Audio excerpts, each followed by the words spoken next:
Prepare Like a Pro Live Chats. My name's Jack McLean. I created Prepare Like a Pro early in the year. We are a strength and conditioning business based in Melbourne, but we are also working with athletes all around the country. If you're interested in working with us, we specialise in athlete development for football. We have training programs, online training programs, as well as face-to-face sessions. So if you're interested to work with us, head over to our website, preparelikeapro.com, where you can check out our services, coaches, as well as free training programs to trial out an intro to our philosophy in strength and conditioning.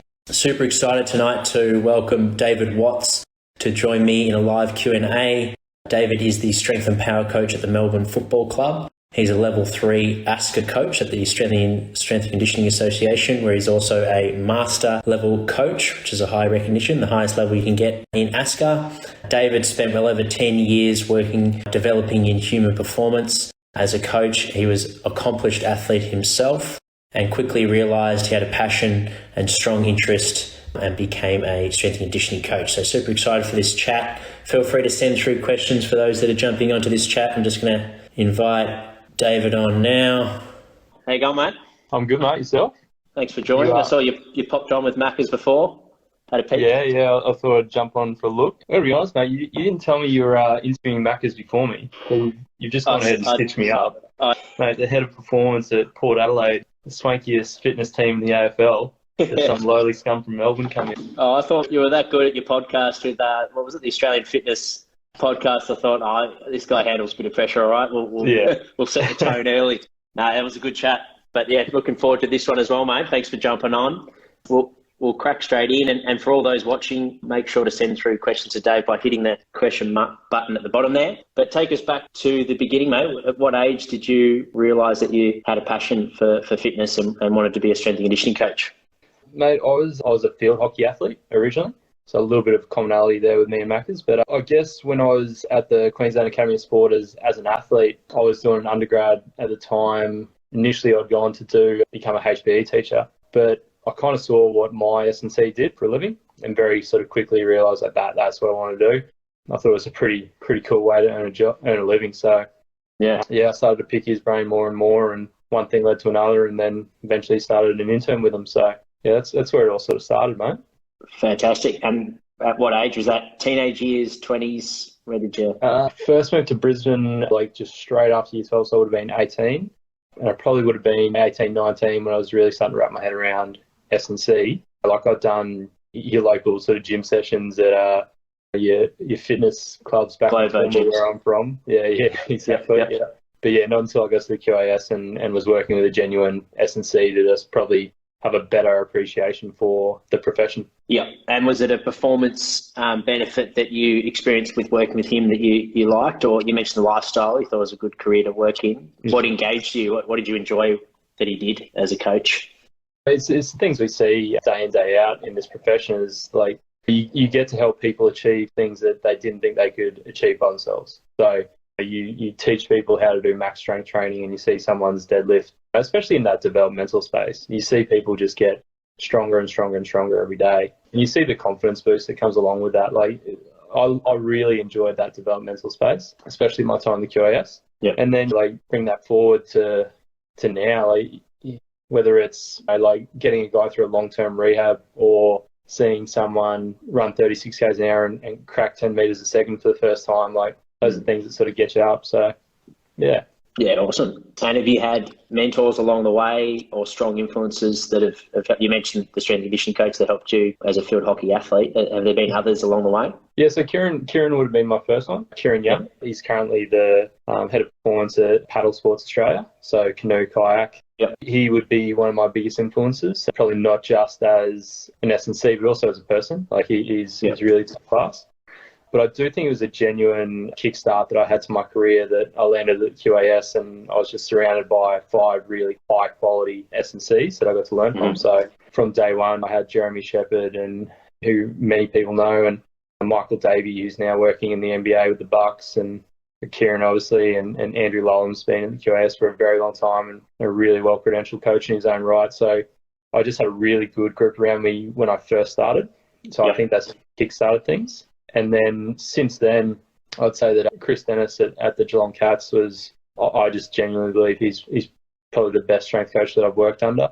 Had just an unbelievable feel for the players, what they needed, how to get them motivated, and ran a really good program for all his athletes. And I was always impressed by the way Dano went about it. And then the other one I'd probably throw in there, and he's done a lot more for me than just my career as well, but would be Mark Young. So Mark was the head physio at Geelong when I was there. Yep. And I think this is something that's really important for S&Cs to do, is to develop your mentor group outside of just pure S&C. It doesn't have to be a physio, for example, but someone outside of the space that can sort of help you grow and push you and question things. I'd say Young is hands down probably the person who's developed me more than anyone else. I owe a lot to him. So, yeah. Yeah, because you were in the rehab role there, yeah? So you were working closely with medical and conditioning, yeah. Yeah, so that makes a lot of sense. Was that your first sort of medical-based role that you'd done with elite sport? Yes, like full time. I think I got a sort of head start in that sort of rehab space when I was at the QAS. So I turned up there and started working with the women's football program, and as with a lot of female sports, there was 5 ACLs at different stages of their rehab. But so I had a bit of a baptism of fire in the rehab space there. But yes, the day in, day out, 3 years of doing soft tissue and ACLs and shoulders and you name it, it was a really, really valuable period of time to develop that skill set. Yeah, I can imagine. And like you mentioned, for S&Cs, if you can get that opportunity to liaise with medical guys, not just coaches, strength coaches, conditioning and the like. So I think that's great advice. So you spent time at Geelong, and then you've been at Melbourne. Was this year your second year, or? No, this is first year at Strength Power. Okay, yep. And was that what Chris Dennis was doing at Geelong? Similar sort of role? Yeah. So we had Phil Merriman, who is the strength and conditioning manager, and kind of sat over the top and did a lot of managerial type stuff. And when COVID hit, he picked up the rehab stuff as well. But yeah, my role was the strength and power coach for the Melbourne Demons. So obviously anything in the gym for the main playing group, and then on-field speed and acceleration stuff was my remit. Cool. Yeah. Yeah, fantastic. And what are some key focuses? You mentioned player development is something you're passionate about. There'll be a few developing footballers that will be watching. What are some key takeaways for them that you focus on as a strength power coach at the highest level? What do you get excited about when a new draft pick comes in and he's hitting, whether it be strength numbers, speed numbers, whatever it might be? What do you like to see? Yeah, I mean, this year was actually a pretty good example of that. I mean, Luke Jackson did a pretty significant hammy sort of midway through the season, and we just saw that as a fantastic opportunity to get a lot of strength work into him, get a lot of conditioning into him, and just kind of made it a mini preseason as such. Yep. So the thing that I like most about developmental athletes is they've just got so much scope for improvement. Typically, there's body composition changes that can happen. You can jump straight into really ramping up their aerobic conditioning, but like obviously my bias, as it were, is strength development. And like I think about that 6-week period that we had with Jacko, and his numbers went through the roof because it was no longer like a tough preseason for a first year. It was a period there where there wasn't as much footy load on the kid, and we could really go after just his physical attributes. So getting him fitter, getting him stronger. So like listening to Macca's before, a lot of the classic stuff, mate, like we make sure that people can hold on to a 10-kilo plate with a Nordic and control that down to the ground. We ensure that guys can Copenhagen and knock out 15 reps comfortably. Simple calf conditioning kind of stuff, like can you skip consistently for 3 minutes without your calves cramping on you? Like stuff that maybe you take for granted, but then when you test across a large group, you realize just how many people sort of lack that fundamental conditioning level. So for me, with these young guys who come in the door, it's like, look, let's get them to be able to do 5 single leg squats with 10 kilos in hands off a box, like, and through good range, like simple stuff like that. And I think it is important to intro some heavy strength work with them early, because it's just something that you can get them in around the group with, and they look around the group and they see Maxi Gorn pulling 180 off the floor pretty comfortably, and they go, well, okay, so everyone does this, and with their trap bar with a couple of 20s on the side going, oh, yeah, I've got some work to do. So, yeah, like I think I like the getting them in there and getting that fundamental level of conditioning down across a range of strength metrics, but also getting them exposed to what a 10-year vet in the league looks like. And I'm reflecting back to the QAS here a little bit, and that was one of the cool things about that is like you'd walk in there as an 18-year-old hockey kid and you'd also see Damon Kelly, 140 kilo heavyweight Olympic lifter, overhead squatting 150 kilos and silly stuff like that. So like, I think there's a large role for helping young kids in team sport really understand what is possible from a strength point of view. Yeah. And then targeting them towards, okay, well, these are the things that are really important for you as a team sport athlete. And like, I say team sport athlete because there is a lot of coverall there, like whether it's football, soccer, or AFL, netball, developing strength in these classic sort of basic capacity tests of adductors, glutes, hammies, quads, calves, and trunk control, and then probably push something, pull something at some point. If you do that, then you can start talking about the interesting stuff. Yeah. And is there certain lifts when the players come in that you let them know you can attack these ones because you're moving quite well in this space, or maybe if you're experienced in these, but these ones we're working more on a technique point of view, or is it a matter of putting their program in place and they just need a bit of time in the environment? Yeah, I mean, for me, I try and keep their program as close to what, say, the main group is doing. Yeah. But obviously, they don't do what the main group is doing from a load point of view, and then some lifts they just don't have the technical capacity to do at a high level yet. So we might have some guys doing like heavy clean pulls off the floor.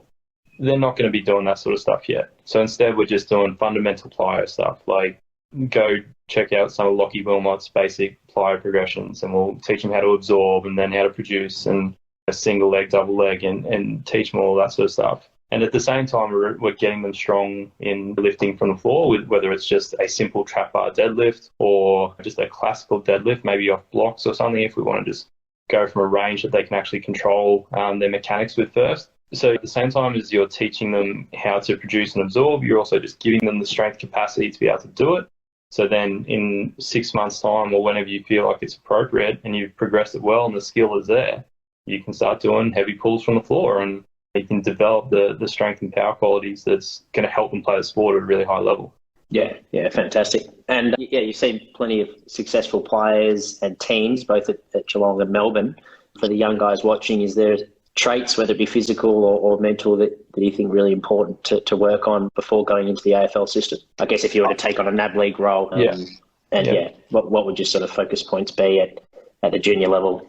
I think everyone talks about working hard, but they don't, until you see it, don't really appreciate what that means. And it very like, so Macca's before was saying sometimes you need to feel a program, and he's getting a little bit wanky, but similar sort of thought, right? It's like until you see someone who's genuinely working hard, and what I mean by that is like, so I'll use Joel for an example. So captain of the Cats, fantastic athlete, probably one of the hardest working people that I've ever seen.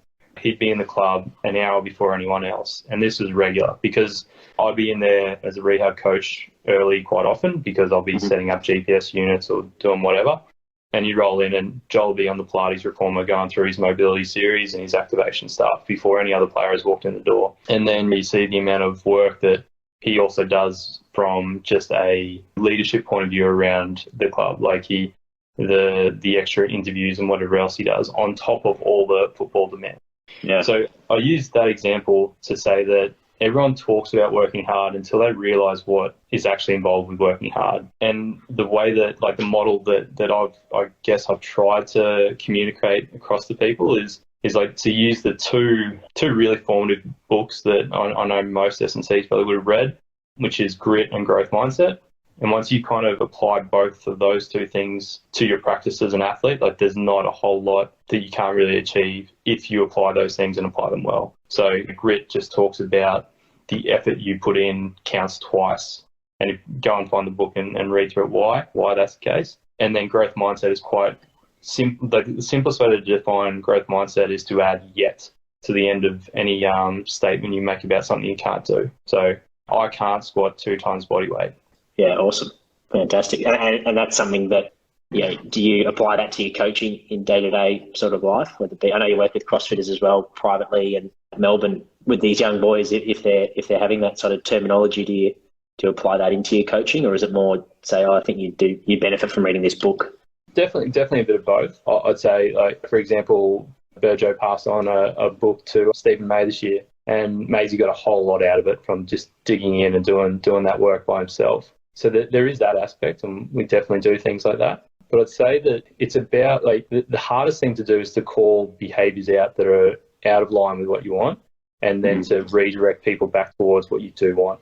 So when someone expresses a comment that is a very sort of fixed mindset comment, so fixed mindset is the opposite of growth mindset, and someone's like, oh, look, like I'm just never going to be a strong guy. Like, this isn't for me. I'll go do something else. You got to call them on it. Like, it's got to be almost immediate. Can't sort of wait 2 minutes and go, hey, you know, like, just no, it's not the way that we approach things here. I think like we is the term. Like, you want to create that culture or that way that you approach things. Yeah.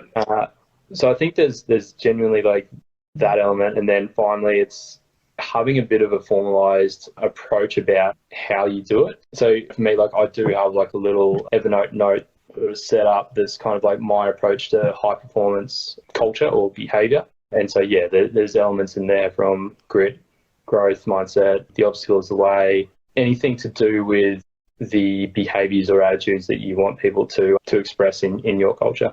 Yeah, fantastic. So separate to the coaching side, put the athlete hat on for a bit. So obviously competitive field hockey. I used to do a bit of dabble with CrossFit a few years ago now, but I still understand the CrossFit jargon, that's for sure. So you're into some heavy lifting, and have you found that a CrossFit methodology is something that you can apply in elite sport, whether it be off-feet conditioning or Olympic lifts or gymnastics? And if you do, what sort of stuff have you applied with your strength and power role at Melbourne? Yeah, look, I think one of the big things that it's made me really do was, like, when I first started, I started because moved to Geelong and I didn't know anyone. I'd quit hockey, so I'd done nothing but play hockey for 20 years, and I was like, I've got to try something new. And I guess I did it to just kind of test out all the sort of the slights that I'd heard on the sport. Yeah. And like, I just didn't see it when I got in there. With I'll put the caveat on this, is like, if you go in there with your ego checked and you gradually progress things and you go through it in the right way, it's fantastic. As for the application to, say, like D's, for example, there's no way that I'm going to get someone at the D's to try and figure out how to do Amanda. So for those who don't know, Amanda's like 12-9-6 of squat snatches and ring muscle ups. Like, that's so far beyond what we try and do. But like, I definitely do take elements from the programming that I picked up and apply them to my off-feet conditioning stuff. So instead of like just the classic, I sit on a watt bike and do some intervals and like, that still has a place. Like, I still program sort of that sort of stuff. I found it to be a really effective way to get people to buy into, say, you create competitive little workouts. Like, especially working in rehab for the last 3 years, is like one of the funnest things is just trying to think up a novel little workout that would work for two guys who are in a moon boot, but they want to like rip in and get something done. So a lot of the sort of CrossFit program design kind of helps with that, is like learning how to set something up that's 4 time or an AMRAP or something like this that creates that competitive element. And you just see athletes, they just love it. So no, psychologically it helps them. Yeah. So no, I don't program like classic CrossFit workouts for team sport athletes, because there's too much high complexity under fatigue and under high load, which has the potential to injure someone. And if you're injuring a key player because you wanted to do something funky in the gym, that is a terrible outcome. So the risk reward isn't there.